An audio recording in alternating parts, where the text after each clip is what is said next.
All right, good morning. So my topic this morning is steps, and where this came from is people often ask me, well, what do you think my next step is? What's the next thing? I mean, if there were one thing you were going to tell me I should do next, and so that's where my idea came from. I think there are obviously lots and lots of steps on the spiritual path, and some of them are forward, and it certainly seems like some of them go back. But even a backward step is beneficial if there's some awareness there. If we recognize, oh, I've stepped back, I've regressed a little bit here. So I think a step is like a stage in a process, you know? So a step, think about steps in your home. It's a short distance, right? And there are lots of steps, I think, in the unfoldment of our spiritual consciousness. Our spiritual growth, it clearly is a process. It's not something we do in a day or a week or a year or anything like that. And I think most of these steps that we take, most of the steps happen just incrementally, you know? That most of the time, consciousness expands a little bit at a time. You know, we don't totally change our thinking or our way of being with just one decision, with just one prayer, or just one affirmation. You know, we have to do it again and again and again, because remember, the mind we have right now, the human thinking we have right now, the way we believe and the way we act has come from an entire lifetime of everything that's led up to this moment. So it's probably not going to change from one really groovy affirmation. Right? As wonderful as that is, as wonderful as that is. You know, how many people here, don't raise your hands, have ever tried to quit smoking or any other habit, Did it always happen on the very first try? Probably not. You know, how many times have you said, today, just for today, I will not eat any sugar, or just for today, I will not eat any, I don't know, white foods or something like that? You know, I don't think it happens the first try for very many of us. So what about when we're trying to add something new to our life? Like, okay, I'm going to walk every day, or I'm going to meditate for 15 minutes every morning, or I'm just going to incorporate a salad into my daily routine, right? Then we say that, but it didn't just naturally flow after that first attempt, probably not for most people. You know, you say you're going to walk every day. I'm going to walk. I swear I'm going to walk. And the very next day, everything in the world that could possibly prevent you from walking shows up in your life. The phone rings. People are at the door. You can't find your keys to get out of the door. I don't know. It just goes like that. So there are these two good old boys watching a movie. And one of them says to the other, bet you $50 that cowboy steps over the cliff. And the other guy says, well, you are on. And sure enough, he does. And the first guy says, well, I feel bad taking your money from you. You see, I've seen this movie before. And the other guy says, so have I, but I didn't think he was stupid enough to do it again. So when I think of steps, I think of like a dance, you know?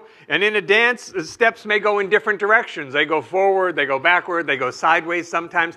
I love to watch older couples who have danced together for years. You know, because there's this sort of intuitive magic that just seems to happen between them. And you can see, like couples who've danced together maybe for 20 or 30 or 40 years. You know, it's like they're reading each other's mind the whole time. It's just a beautiful, beautiful thing to watch. They can anticipate what's about to take place, right? You know, but if we appear to take a step back, you know, I think we tend to be very hard on ourselves.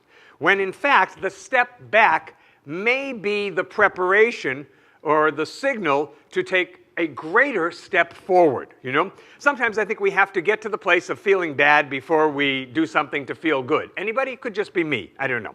But sometimes I think we're a little unconscious before we become more conscious, right? I will even add that sometimes we're a little unloving before we become more loving, a little impatient before we become more patient, a little bit of being sick and tired before we give up being sick and tired. You know, but I think it's also important to remember how far we each have come. You know, I know we like to look forward and say, well, this is where I want to be. But sometimes it is okay to look over your shoulder and say, okay, I've been doing all this work. I have made some progress. I'm not the same as I used to be in some area. So yes, we still have a ways to go, you know. But you know, when you climb steps, there, especially lots of steps, there's often a landing between flights. And so this is probably really smart architecturally, but also it gives us a moment to pause when you get to that landing, doesn't it?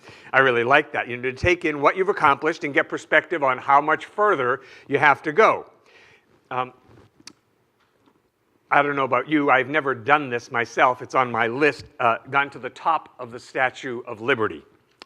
So I remember the story about a woman who was in her late 80s or 90s, I don't remember exactly, and she wanted to climb to the top of the statue. It was just really, really important to her. And her daughter, her grown daughter, tried to talk her out of it again and again and again. And she would say, before I die, I'm going to climb to the top of the Statue of Liberty. And the daughter just was unable to convince her otherwise, and so finally, they set out really early one day. Now, this was an extraordinarily ambitious undertaking. It took them most of the day. They'd go a few steps, and then they'd have to pause for a while. And they'd go a few steps and pause for a while, and people were passing them the whole time.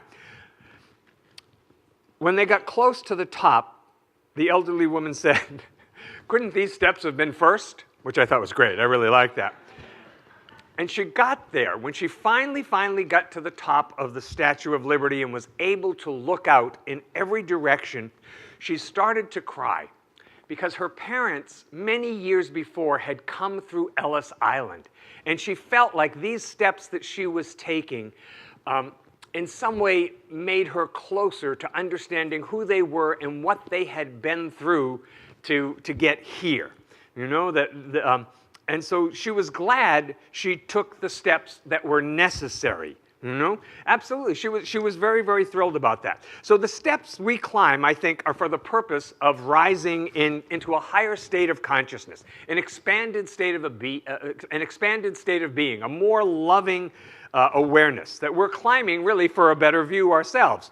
You know, in the Science of Mind teaching, it's a step to learn how to make a demand or to learn how to work intelligently with spiritual law, to create a far greater good. Now, some people think, oh, well, just, you know, working with prayer to create a greater good, that is not very spiritual. What is not spiritual about a greater good? God is life, and life is always seeking a fuller and greater expression of itself, especially if that greater good harms no one. There's nothing particularly spiritual about lack. Have you noticed that? There's nothing particularly spiritual about struggle or suffering. Ooh, you must be very spiritual. You can't pay your rent. Ooh, you know, I mean, no. You know, one does not necessarily imply the other, unless you are consciously choosing that as your spiritual path, in which case I wish you very well. But in Los Angeles, it seems that that is not the preferred path to illumination for most of us here. If we're struggling, you know, it could be that our ego is using lack to tell us that somehow that makes us special or closer to God. Not necessarily. So what is the next step? Well, don't think that, you know, just to improve our human experience is all there is to the science of mind. That yes, it's good to stabilize the structures of our life. It's good to learn the spiritual tools we need to have good interpersonal relationships and peace of mind and a healthy body and enough abundance to meet our needs and a little beyond. Now, all of that is absolutely good, you know, but up until that point where we get those things handled, I think we kid ourselves sometimes that we may be a lot further along than we are. And I would say that where we are until we get those areas of our life, our health and our money and interpersonal relationship skills and what our contribution is to the world, we're still in the lobby. Okay, we're still in the lobby. Now, the lobby is better than being outside, you know, but we're just in the lobby. So the Jewish Kabbalah teaching, Kabbalah is Jewish mysticism, says that awareness is the purest form of light. And all of creation is a vessel. The shape and strength of the vessel determines how much light it can stand. So just think about that. If you and I, we're each a vessel for the light of God to shine in the world. So how much light can we hold? Right? And it goes on and it says, as the light of awareness is infinite, each vessel holds its maximum capacity. We must repair and strengthen the vessel, and light will fill it. So I like that, because that means it's my duty to repair and strengthen this vessel. If my vessel isn't able to hold a lot of light, that's nobody else's fault or problem. It's my duty to repair the vessel. You know? I think we stabilize this, and we become a greater vessel for the light, and we see that our life is so much better. I think the problems that we encounter actually make us go deeper within for an answer, and hopefully we will go within for that answer. But so often what I see again and again is we prefer to go without first, just to get some agreement. Just to say, well, what do you think? What do you think about my predicament? So it is a step to know and trust the answer and the direction that we need is already within us. Right? So and we say, well, we have to listen to it. We say, well, how is that so? There's no place where God is absent. There's no place where God leaves off and you and I begin. And in spite of the appearance, the law of God is always operating. There is a power that we have in the world to say, no, I choose not to accept these thoughts. What I want is I invite the truth. What truth? The truth in me that if I were knowing, if I were in possession of this greater truth, it would make me more free. And see, this is the thing I think we've got to ask ourselves. What is it that I'm not knowing? What is it that I'm not believing right now that if I were embracing that, if that were a part of me, it would make me more free? See, this is the step we need to take. We all know right now today there's some area of our life, our health, our interpersonal relationships, our money, and pick an area. Pick an area, and what I'd ask you to do today is to identify one step that if you took this step, it would improve your loving relationships. It would improve your health. It would improve your money, right? Just one thing. See, because what people do is that people want to make these big lists of 45 different things to do, and then they get overwhelmed, and they wind up doing none of them. But the outer activity is merely a reflection of our inner state of consciousness. And so this is why I say Science of Mind is not just a feel-good teaching. Because if you are working on yourself, you are not always going to feel good. Had you noticed that or what? Because stuff comes up. But the purpose of it coming up is to be healed and released, let go, never to return again. There are dark spots in consciousness for all of us, I think, that have to be brought to the light. We don't want to be like Woody Allen, who said, my only regret in life is that I'm not somebody else. Yeah.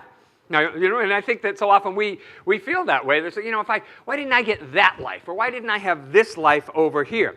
If you want to be somebody else, that means that you don't like what you are on the inside, right? And, so when I think about this, I think, what comes out of us when we're squeezed? By some situation in life. Say we're in traffic, or we're in a really long line somewhere, or we have to take a test, or there's a challenge, or some episode or upset.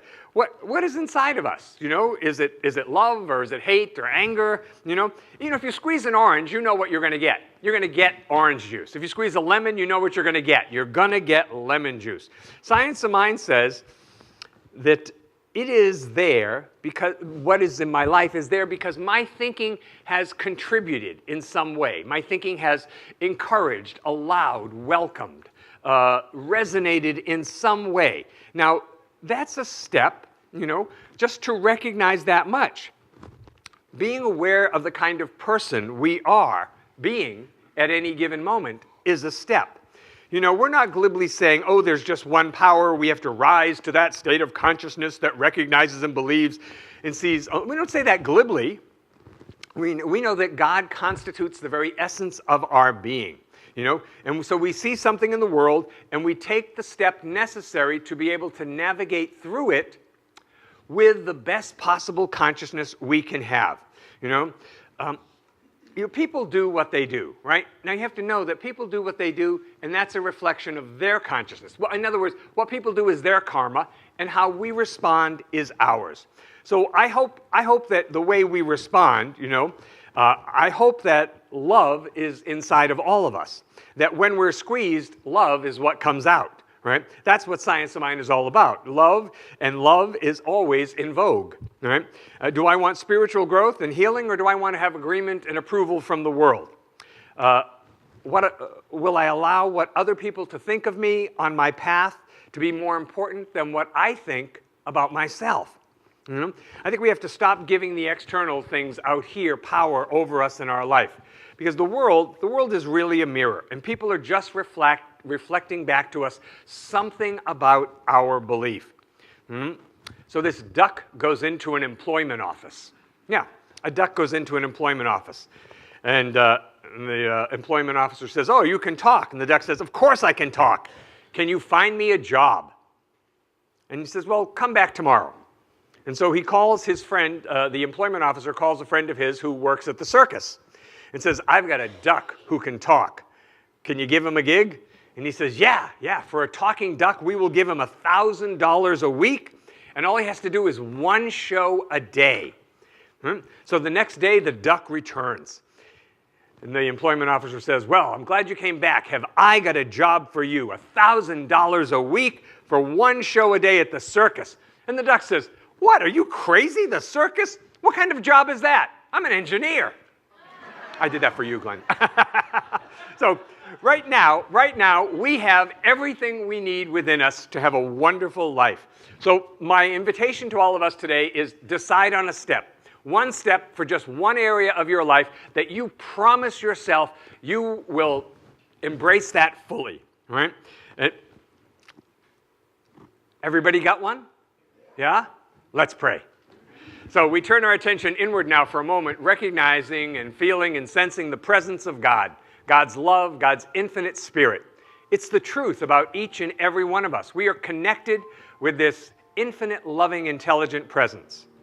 And so in this awareness of our connection with God, I further know that we are all connected with each other on the unseen side of life. And I speak the word for each and every one of us that we are taking a step in our life today that absolutely makes us more of who we are divinely designed to be.